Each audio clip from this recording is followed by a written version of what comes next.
மாதவ்பூர்ல சந்தீப்ன்ற ஒரு நபர் தன்னோட மனைவி அஞ்சுவோட சேர்ந்து ஒரு பெரிய வீட்ல வாழ்ந்துட்டு இருக்கான்.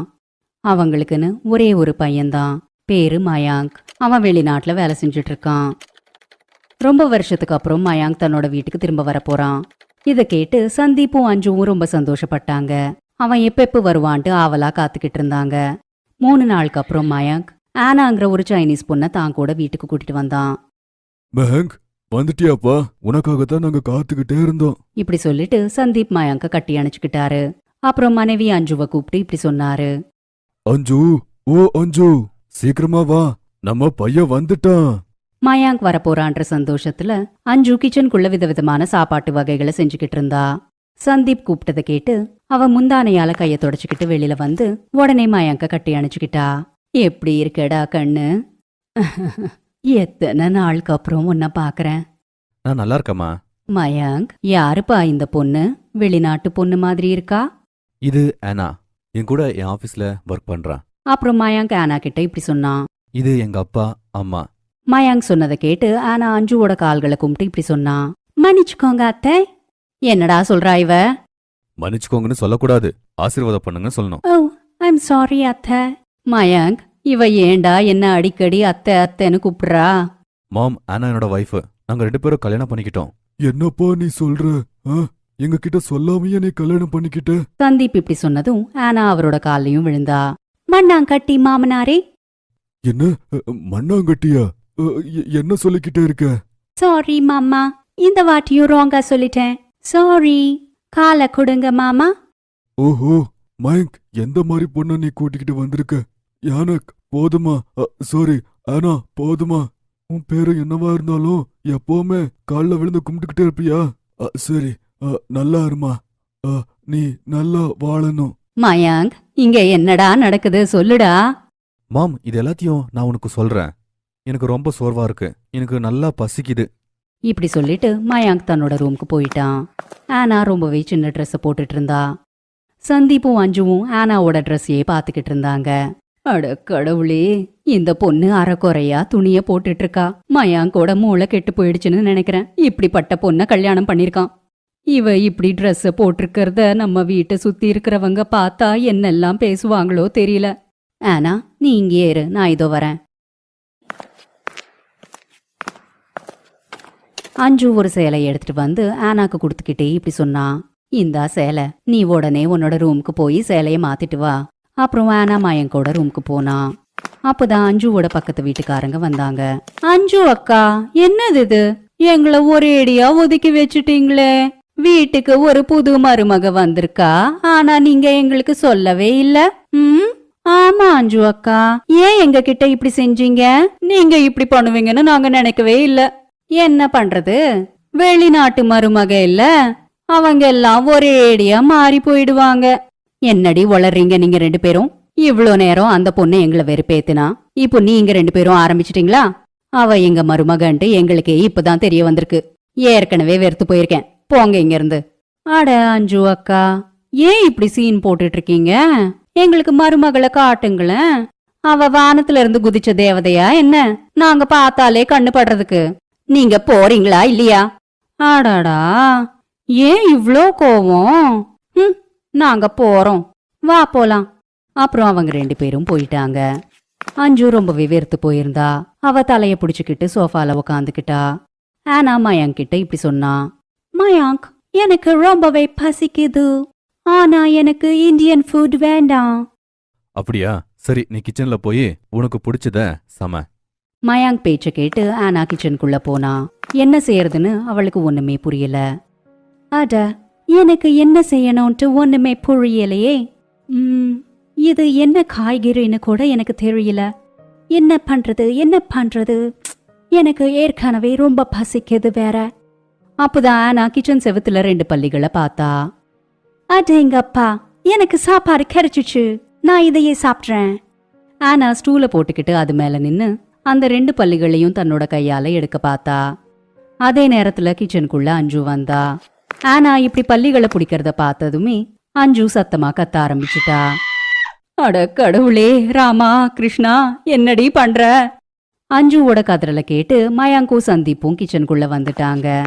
ஆனாவும் தன்னோட கையில பல்லிகளை புடிச்சுக்கிட்டு நின்னுட்டு இருந்தா. என்னாச்சுமா? எதுக்கு இவ்வளவு சத்தமா கத்துறீங்க? Everything is all right? அட என்ன ஆச்சுப்பா? எதுக்கு இவ்வளவு சத்தமா கத்துன? அட, அந்த ஆனா என்ன புடிச்சிட்டு இருக்கான்னு பாருங்க. உடனே சந்தீப்பும் மயாங்கும் ஆனாவை பார்த்தாங்க. அவ தன்னோட கையில பல்லிங்களை புடிச்சுக்கிட்டு இருந்தா. அந்த பல்லிங்க துடிச்சுக்கிட்டு இருந்தது. இத பார்த்து அவங்க 2 பேரு கூட கத்திட்டாங்க. ஐயோ கடவுளே, இந்த பள்ளி அப்படின்னா ஆனா என்ன பிடிச்சு வச்சிருக்கா? அட, இத பார்த்து ஏன் நீங்க எல்லாம் பயப்படுறீங்க? இதால ரொம்ப டேஸ்டியான சட்னி தயார் செய்யலாம். நான் இதோட சட்னிய செஞ்சு உங்களுக்கு சாப்பிடுறதுக்கு தரேன். எப்படி உங்க விரல்களை நக்கிக்கிட்டே இருப்பீங்கன்னு பாருங்க. நான் உடனே இதால சட்னி பண்றேன், சரியா? அஞ்சுவும் சந்தீப்பும் மயாங்கையே முறைச்சு பார்த்துட்டு இருந்தாங்க. அஞ்சு மயாங்க திட்டிக்கிட்டே இப்படி சொன்னா, இந்த கருமத்தை எங்க இருந்துடா கூட்டிட்டு வந்திருக்க? அப்புறம் நீ எங்களை ரொம்பவே படுத்தி எடுக்கிறடி. இதெல்லாம் எங்க வீட்ல நடக்காது. உடனே இதை தூக்கி வீசிடு. நீங்க ஒரு வாட்டி சாப்பிட்டுதான் பாருங்களேன், உங்களுக்கு ரொம்ப பிடிக்கும் அத்தை. நான் உன் கால்ல வேணா விழறேன், நீ இத சீக்கிரம் தூக்கி போடு. எப்படிப்பட்ட விளங்காத நேரத்துல நீ எனக்கு பிறந்தையோ தெரியல மயாங்க். இப்படிப்பட்ட ஒரு நாள் வரும்ட்டு நாங்க நினைச்சு கூட பாக்கலடா. நீங்க கவலைப்படாதீங்க, நான் அவளுக்கு எல்லாத்தையும் எடுத்து சொல்றேன். வாயனா, உன்னோட ரூமுக்கு வா. ஆனாவ மயாங்க் தன்னோட ரூமுக்கு கூட்டிட்டு போயிட்டு எப்படி இருக்கணும், எப்படி சாப்பிடணும் எல்லாத்தையும் புரிய வச்சான். அங்க அஞ்சு சோஃபால உட்காந்துக்கிட்டு தன்னோட தலையெழுத்து திட்டிக்கிட்டு இருந்தா. எந்த ஜென்மத்துல என்ன பாவத்தை செஞ்சேனோ தெரியல, இப்படி அனுபவிக்கிறேன். அப்பதான் சந்தீப் சத்தமா சிரிக்க ஆரம்பிச்சிட்டாரு. என்னதான் இருந்தாலும் உனக்கு தொல்லை கொடுக்கறதுக்கு ஒரு மருமக வந்துட்டா. இருக்கிற கஷ்டம் பத்தாதுன்னு இப்ப நீங்களும் ஆரம்பிச்சிட்டீங்களா? அப்பதான் அவளோட நாத்தனார்கிட்ட இருந்து போன் வந்தது. அண்ணி, எப்படி இருக்கீங்க? நாங்க எல்லாரும் சேர்ந்து உங்க வீட்டுக்கு வர போறோம். இத சொல்றதுக்கு தான் நான் போன் பண்ணேன். அங்கேயே கொஞ்ச நாள் இருப்போம். அட கடவுளே, இவங்க இங்க வந்துட்டா என் மருமகளை பார்த்து நல்லா கிண்டல் அடிப்பாங்களே. கொஞ்ச நேரம் யோசிச்சு அவ இப்படி சொன்னா. அட, அது என்னன்னா சுமன், நாங்க 2 வாரத்துக்கு வெளியில சுத்தி பார்க்க போறோம். எனக்கு நிறைய பேக்கிங் பண்ண வேண்டியிருக்கு. நான் அப்புறம் உங்ககிட்ட பேசுறேன். நீ எப்பமா போய் சொல்ல ஆரம்பிச்ச அஞ்சு? என்ன பண்றது, ஏற்கனவே இந்த பொண்ணு என்னோட பிபியை ஏத்து விட்டுட்டா. இந்த லட்சணத்துல உறவுக்காரங்க வந்தா நல்லா கிண்டல் அடிப்பாங்க. இவ கூட எப்படி இருக்க போறேனே தெரியல. அப்பதான் ஆனா ஒரு அழகான சேலைய போட்டுக்கிட்டு கையில டீ கப்போட வந்து அஞ்சு கிட்ட இப்படி சொன்னா. அத்தை, நான் உங்களுக்காக டீ செஞ்சுட்டு எடுத்துட்டு வந்திருக்கேன். ஏங்க, இது நம்ம மருமக ஆனாதானா? எஸ் அத்தை, நான் உங்க மருமக ஆனாதான். இந்த இடத்துல எப்படி இழுக்கணும், என்ன சாப்பிடணும், இதை எல்லாத்தையும் பத்தி எனக்கு மயாங்க் சொல்லி கொடுத்துட்டாரு. இதுக்கு முன்னாடி ஏதாவது தப்பு செஞ்சா ஐ ஆம் சாரி அத்தை. இனிமே உங்களுக்கு என்னால எந்த பிரச்சனையும் வராது. ஆக்சுவலி எனக்கு அம்மா அப்பா கிடையாது. நான் ஒரு அனாதை. சோ எனக்கு இதெல்லாம் தெரியாது. ஆனா கவலைப்படாதீங்க, கொஞ்சம் கொஞ்சமா எல்லாத்தையும் கத்துப்பேன்.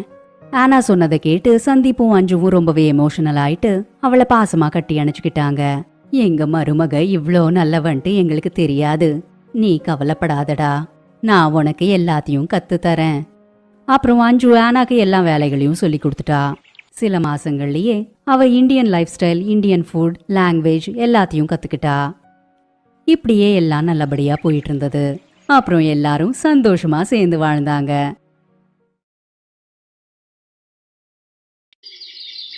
சீமாவோட தலையில சின்னதுல இருந்தே பெயின் இருந்தது. அவ எப்ப பாரு தலை சொரிஞ்சுகிட்டே தான் இருப்பா. தலைக்கு குளிக்க மாட்டா, தலை கிளீன் கூட பண்ண மாட்டா. இதே மாதிரி தான் அவ பெருசாயிட்ட பிறகும் இருந்தா. அவ காலேஜ்க்கு கூட போயிட்டா. ஆனா அவ கூட ஃப்ரெண்ட்ஷிப் பண்ற யாருமே ரெடியா இல்ல. பொண்ணுங்கெல்லாம் கலாய்ச்சிட்டு இருப்பாங்க. அட மேகனா, உன்னோட சீப்பு குடுக்குறியாடி? நான் என்னோட சீப்பு வீட்ல விட்டுட்டேன். ஐயோ இல்லம்மா, என்னோட சீப்பு உனக்கு கொடுக்க மாட்டேன். உன் தலையில இவ்ளோ பெயின் இருக்கு. சரி ஜோதி, காலேஜ் லீவ் வந்துடுச்சு. நம்ம போகும்போது கோல்கோப்பை சாப்பிட்டு வீட்டுக்கு போலாம். சீமாவோட தலையில பெயின் இருக்கிறதால யாருமே அவ கூட ஃப்ரெண்ட்ஷிப் பண்ண மாட்டாங்க. ஆனா உண்மை என்னன்னா, அவ தலைய கிளீன் கூட பண்ண மாட்டா. அட சீமா, இவ்ளோ நேரத்துல எதுக்காக தலைக்கு குளிச்சுட்டு வந்து இப்படி நிக்கிற நீ? ஐயோ அம்மா, தலை ரொம்ப நம்பிக்கை, அதுக்கு தான் குளிச்சுட்டு வந்தேன். தலை ஃபுல்லா பேனு ரொம்ப கிடக்கு. அத கிளீன் பண்ணன்னு சொன்னா கூட கேட்க மாட்ட. லூஸ் மாதிரி சுத்திக்கிட்டு இருக்க. நான் சொல்றது கேக்குறியா? இந்த பொண்ணோட தலையில இந்த பேன் எதுக்காக ஓய மாட்டேங்குது? பிருந்தா, முடிஞ்ச அளவுக்கு சீக்கிரமா இவ தலையில இருக்கிற பேனை கிளீன் பண்ணிவிடு. கல்யாணம் ஆச்சுன்னா அதுக்கப்புறம் இது பெரிய துரதிருஷ்டன்னு சொல்லி பேசுவாங்க. யாருமே இவள கல்யாணம் பண்ணிக்க மாட்டாங்கடி. அதுக்கப்புறம் இவ கிளீன் பண்றது கூட கஷ்டமாயிடும். என்ன பாட்டி, அதெல்லாம் ஒன்னும் நடக்காது. நீங்க வேணும்னே பயப்படுத்துறீங்க. சீமாவோட பாட்டிக்கு அவ எப்படியாவது தலை கிளீன் பண்ணிக்கணும்னு ஆசை. ஆனா அவ ஒரு காதுல கேட்டு இன்னொரு காதுல விட்டுடுறா. ஆகாஷ்ங்கிற பையனோட சீமாக்கு கல்யாணம் நடக்குது. கல்யாணம் நடக்கிற அன்னைக்கு கூட மண்டபத்துல அவ தலை மேலதான் கைய வச்சுக்கிட்டு சொரஞ்சுக்கிட்டே இருந்தா. என்ன பண்றது, இந்த பேனு தலையில இங்க எங்க ஓடிக்கிட்டு இருக்கு. இந்த பேனுங்க எனக்கு ரொம்ப தொல்லை கொடுக்குதுடா சாமி. ஐயோ ஓடாதீங்க. சீமா, ஆகாஷ் 2 பேரும் மாலைய மாத்திக்கோங்க. என்னாச்சு சீமா, ஏன் அடிக்கடி நீ உன் தலைய புடிச்சுக்கிட்டு இருக்க? அது என்ன, நான் ஹேர்பின் போட்டிருந்தேன், அது ரொம்ப குத்துது. எத்தனை வாட்டி இவளுக்கு சொல்றது தலை கிளீன் பண்ண சொல்லி. இப்ப வந்து கல்யாணத்துல என் மானத்தை வாங்குறாளே. கல்யாணத்துக்கு அப்புறம் எப்படி மறைக்கிறான்னு பாக்கலாம். சீமாக்கு கல்யாணம் ஆயிடும். ஆனா தினமும் வீட்ல அவளோட முந்தானியால தலை மூடிட்டு இருப்பா. சீமா, உனக்கு ரொம்ப மரியாதை இருக்குன்னு எனக்கு தெரியும். ஆனா வீட்ல ஏன் முன்னாடி இந்த மாதிரி போத்திக்கிட்டு தெரியணும்னு எந்த அவசியமும் இல்லடா கண்ணு. அம்மா தலைமையில முந்தானி போடுறது எனக்கு ரொம்ப பிடிக்குமா. சீமா அவளோட ரூம்க்கு போயிடுறா. அப்புறம் ஆகாஷ் தூங்கின பிறகு ஏஞ்சி வைக்காத தலை சொறிறா. அவ பாத்ரூம்ல போய் நின்னு அவங்க அம்மா கொடுத்த பேன் சீப்பால நல்லா சீவிட்டு இருப்பா. அந்த சீப்பை அவங்க அம்மா யாருக்கும் தெரியாம மறைச்சு வச்சுக்க கொடுத்தாங்க. 2 நாள் நல்லாதான் போச்சு. ஆனா 3வது நாள் ஆகாஷ் கத்திக்கிட்டே எஞ்சிக்கிறான். அம்மா, என் தலை ரொம்ப அரிக்குது, ஏதோ பேன் கடிக்கிற மாதிரி இருக்கு. என்ன பேனா? எங்க உன் தலைய காட்டு. அட கடவுளே மகனே, உன் தலையில 2 பேன் இருக்குடா. பேனா? அது எப்படிமா சாத்தியம்? நம்ம வீட்ல யார் தலையிலயும் பேன் இல்லையே. அம்மா, உங்க தலையிலயும் பேன் போயிட்டு இருக்கு. உங்க வெள்ள முடியல என்னால பேனை பார்க்க முடியுது. ஒரு நிமிஷம் போடி. ஆகாஷ் மற்றும் அவங்க அம்மாவோட தலையில கூட பேன் ஏறிடும். அன்னைக்கு அந்த விஷயத்த அவங்க மறந்துடுறாங்க. அவங்க வீட்ல ஒரு நாள் பஜனை நடக்குது. எல்லாரும் பஜனையில மூழ்கி போயிட்டு இருந்தாங்க. சீமா தலைமையில முந்தானிய போத்து மறைச்சுக்கிட்டு இருந்தா.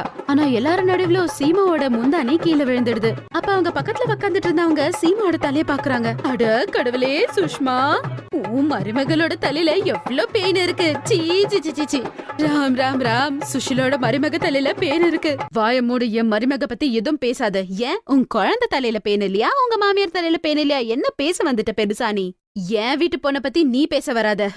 வந்துட்டா பெருசா சொல்றதுக்கு. அம்மா, நீங்க எனக்கு எவ்வளவு சப்போர்ட் பண்றீங்க. இந்த தப்பெல்லாம் எந்ததாம்மா.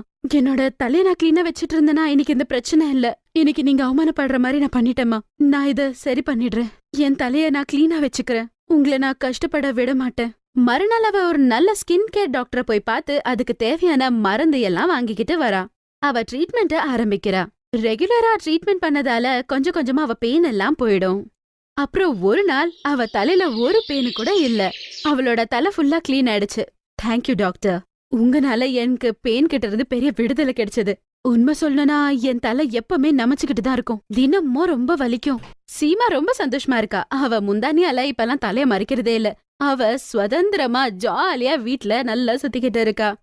அத பார்த்து சீமாவோட அத்தை அப்புறம் ஆகாஷ் சந்தோஷப்படுறாங்க. சீமாவோட அம்மாக்கும் பாட்டிக்கும் இந்த விஷயம் தெரிஞ்ச உடனே அவங்க ரொம்ப சந்தோஷப்படுறாங்க.